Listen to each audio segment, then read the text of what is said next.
പ്രക്ഷോഭം SNDP രാജ്യവ്യാപകമാക്കിയിരിക്കുകയാണത്രേ. പലയിടത്തും SNDPയുടെ പേരിൽ സംഘികൾ മുദ്രാവാക്യം വിളിച്ച് കുഴപ്പത്തിലാകുന്നതും നമ്മൾ കണ്ടതാണ്. എന്തായാലും ദില്ലി SNDP യൂണിയൻ വനിതാ സംഘം ഒന്നടങ്കം AKG ഭവന് മുന്നിലെത്തിയത് 10 മുദ്രാവാക്യം വിളികൾ നടത്തി മടങ്ങാം എന്ന് കരുതിയാണ്. വിളിച്ചു പോകുമ്പോഴാണ് ആർക്കു വേണ്ടി വിളിക്കണമെന്ന് തിട്ടമില്ലല്ലോ എന്നോർത്തത്.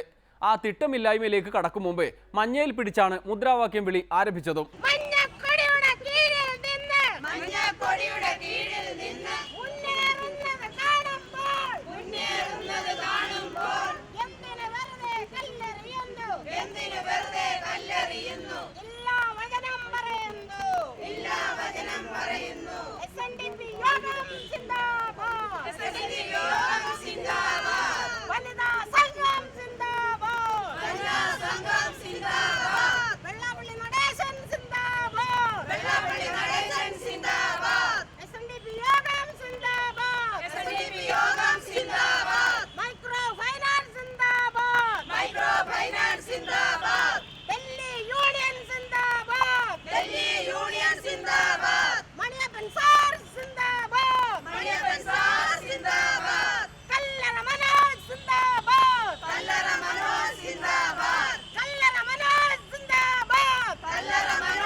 അത് ശരി, വെള്ളാപ്പള്ളി മുതലുള്ള ആണുങ്ങൾക്ക് മാത്രം മുദ്രാവാക്യം വിളിക്കാനാണോ ഈ പെൺകൂട്ടം എത്തിയത്?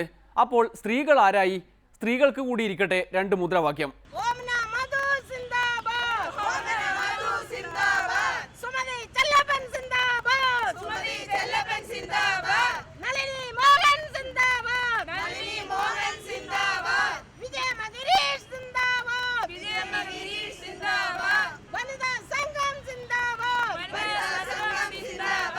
പ്രഗത്ഭമതികളായ ഇവരെ ആ VSന്റെ വീട്ടിന് മുന്നിൽ കൊണ്ടുവന്ന് നിർത്തി മുദ്രാവാക്യം വിളിപ്പിച്ചാൽ വെള്ളാപ്പള്ളി രക്ഷപ്പെട്ടേനെ.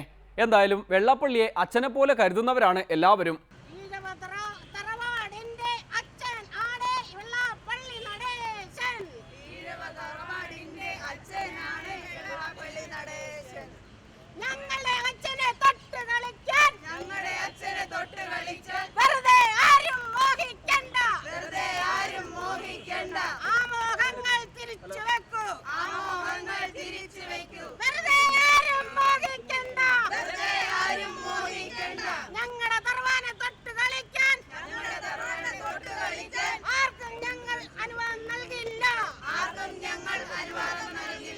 അച്ഛനായ വെള്ളാപ്പള്ളിയെ തൊട്ട് കളിച്ചാൽ എന്തു സംഭവിക്കും എന്ന് ഇനി പ്രത്യേകം പറയണ്ടല്ലോ.